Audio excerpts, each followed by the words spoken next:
赖清德想了一辈子当总统，居然当了一个这么孬总统，一篇就职演说，全部就是按照美国人的意思，其他跟美国人无关的都是空的。所以赖清德根本就不是什么台独的孙子，你们台独人醒醒吧，是台独的美国人的孙子。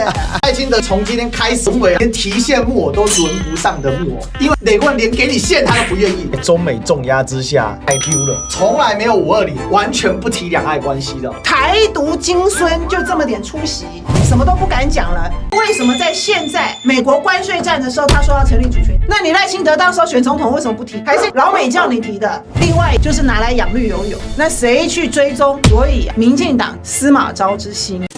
Ladies and gentlemen, welcome the host.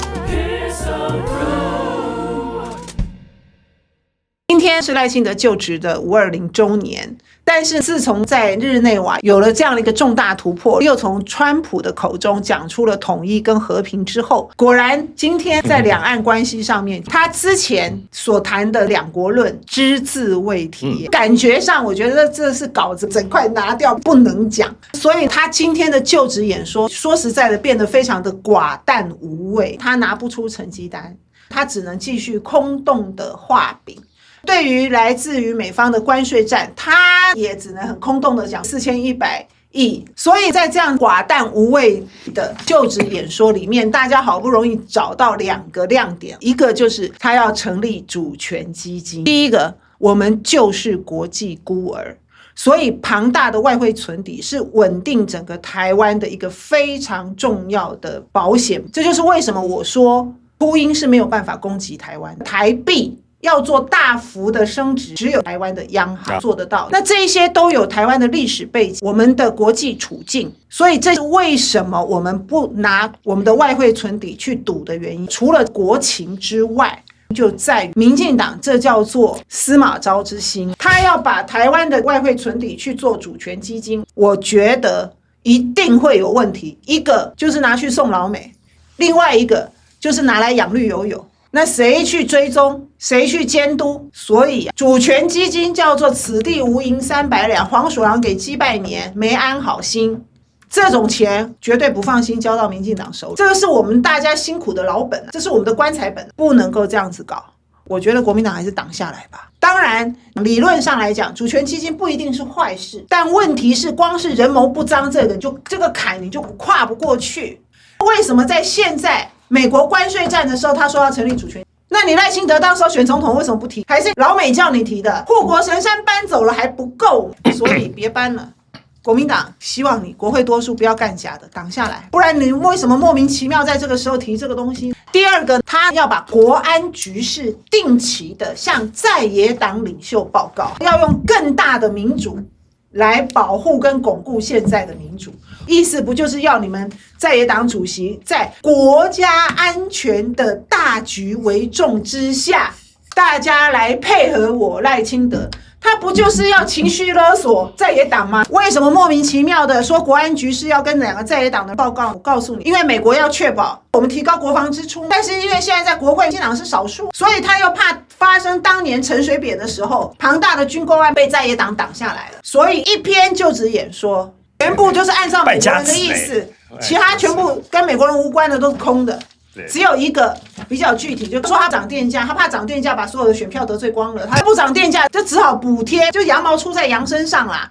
我们要不然就电价买单，要不然税收买单。所以这次在野党砍掉了1000亿的补贴，他今天还在讲这个，他就死都不肯改变他的能源政策。你错误的能源政策才会导致今天缺电。要电价高居不下，因为你这么高度的依赖最贵的天然气。简单讲了半天，他的520就职谈话全部都是废话，不是现在不敢在这边挑衅老共，这些相关的话全部通通都砍掉了。但是说明赖清德在这种国内外的局势，你根本就没招，你有什么招？有招你就讲了，才不会全部通通在画一些无聊的大饼，或者是空洞的政治修辞。比较具体的，后面都居心叵测，就是要把我们的钱搬去给美国。这个520早上看完，美国压力真的排山倒海。虽然不能说残破不堪，但是它的核心是一个粉饰性的美学，尤其两岸可以回避到这个样，我觉得难以想象。国安简报这个事情等同承认围殴进行有关于共谍的检讨了，可是提出国安简报就要在野党主席最后就是要背书，所以这国安简报就是一个坑。主角基金2000年初左右，有一些比较活跃的独派系统在华尔街做了一些成绩，就有不少人专程回台湾，在宣扬做主权基金这件事情。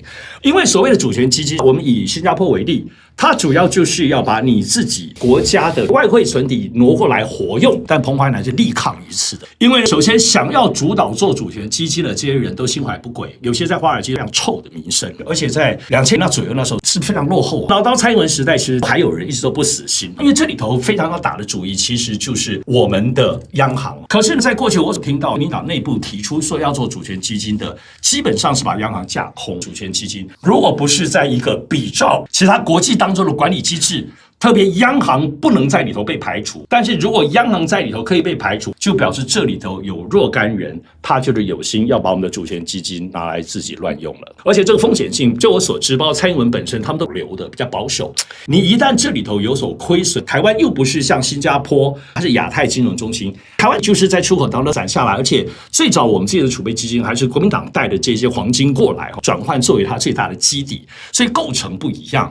当我讲赖清德到现在，他会提出主权基金，因为民进党有很多人想操盘，要伸手去拿主权基金。它最重要的部分就是你到底能不能够作为一个国家总体的战略思考去做投资，比如说像挪威，比如说特别像阿联酋或者是阿拉伯国家这些的主权基金。但你说真的适合台湾吗？我不知道。你觉得他在中美重压之下太丢了？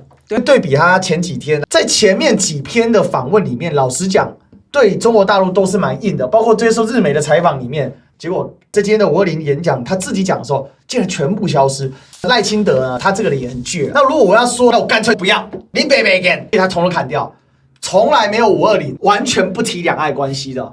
那他确实也是狠的，是连中国威胁论都消失了。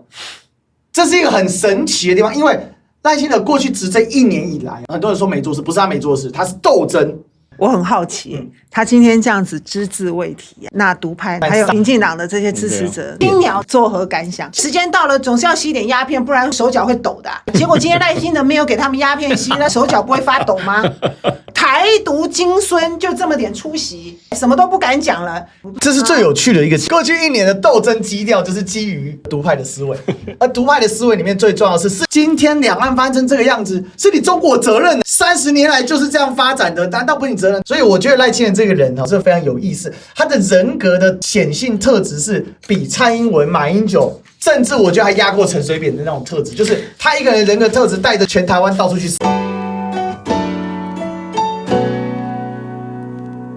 而且他很好笑，他还讲到今天的台湾国际电脑展，他提到这个里面全部都是形容词，所以我们在高科技的或在人工智慧上面，它的具体的国家战略做法通通都没有，全部都是空话。我的妈！他的经济路线里头，他讲了3个，全部都是空的。第一个，他还说我们近年来投资了一些投资保障协定，这些东西根本不能够称上政绩。不但他1年搬不出牛肉，他连蔡英文8年的牛肉都搬不出来。之前台美21世纪贸易倡议，那也都是空的。他说他要争取加入 CPTPP， 我们就排在中国大陆后面，这是个笑话，你就是没办法加入，大家都已经知道了，他还在讲。第3个就是完全空话，什么出口导向、扩大内需、传统产业升级。我靠，我听这几句话听了30年了，好吗？这是讲台湾要转型，台湾要升级，台湾要怎么样？这里面是空的，他也都没有讲具体的战略做法，什么通通都没有。他把辉达要来台湾设总部也把它讲进去了，干你屁事？这个是你做的吗？就算辉达来设所谓的台湾的总部，那又怎么样？对具体的台湾的未来跟效应是什么？你有评估过吗？它又不是整个亚洲只有台湾有办公室而已。全世界在讨论的是，现在辉达要在中国大陆设研发中心，而且引起争议是这个东西人家厉害在那里。这个差太多了，这也放进你总统的就职周年里面，你还没有东西可以讲，没有政绩可以讲。他最喜欢讲的就是跟老共吵架，还有跟国民党在野党吵架，结果在里面通通都不能讲。这是真的证实了美国依赖论。这件事情，所以520变讲话好像变成这样所以赖清德根本就不是什么台独的孙子，你们台独人醒醒吧，是台独的他是美国人的孙子。对他选总统的时候不就是跟大家讲说台独是假议题？他唯一提的经济的东西，我们跟纽西兰签的经贸备忘，而是更加开放纽西兰的乳制品进到台湾，但这个事情就动摇了中南部的经济。而且备忘录不是正式的，就跟什么台美还只是个倡议而已，你有什么好意思拿出来讲？唱个鬼唱！所以1年来他是全部都空洞，包括他另外提到说这不在这一篇，因为这篇他实在太丢脸，我觉得他不敢提。他说我们跟菲律宾之间也有一个备忘录，那笑死人了。这备忘录如果真的那么厉害，怎么不拿出来敲锣打鼓？他的一个就职演说怎么会这么的连巴巴，什么东西都讲不出口？怎么会这么烂？赖清德想了一辈子当总统，居然当了一个这么孬总统。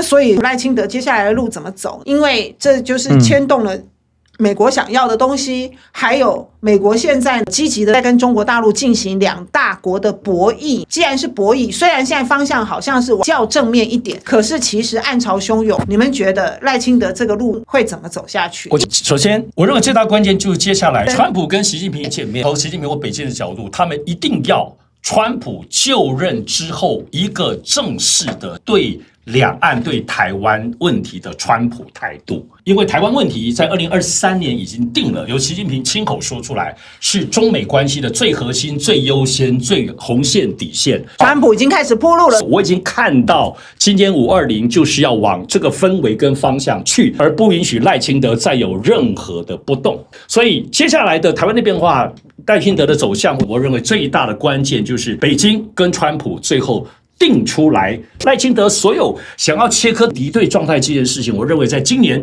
因为川习会的压力，他的赖17条最后就要很大的方向的。大陆第一个会不会有新的中美的公报？还有如果真的见面了以后，要求美国释出的善意，一定会要求美国不要再给台湾这么庞大还有攻击性武器的军购，当然不止这些啦。我觉得从全球的角度来看，你会看到川普他完全不在乎过去地缘政治的历史脉络，他就是要用他商人的属性，简单来讲，绩效且可以用川普来宣传的内容，这是他唯一重点。他只跟有实力的人谈。那面对台湾，可悲就这样，中美直接沟通，忽视的就是台湾。赖清德这一次，我老实讲，我认为北京做了非常大的功课，在对川普2.0重新上台这件事情。也就是说，面对民进党搞台独，他是双管齐下。以前的做法是找民进党的反对党，不管是国民党，甚至是民众党，想办法在台湾内部政治的格局里面来应对民进党。可是这一招在蔡英文时代被证明是失败的。到了赖清德，那更别说赖清德对于这一档的做法是军警线都全部下马，东厂抓人、抄家灭族的方法。所以我觉得北京也死心了啦。这些在野党愿意来交流，我都跟你很好，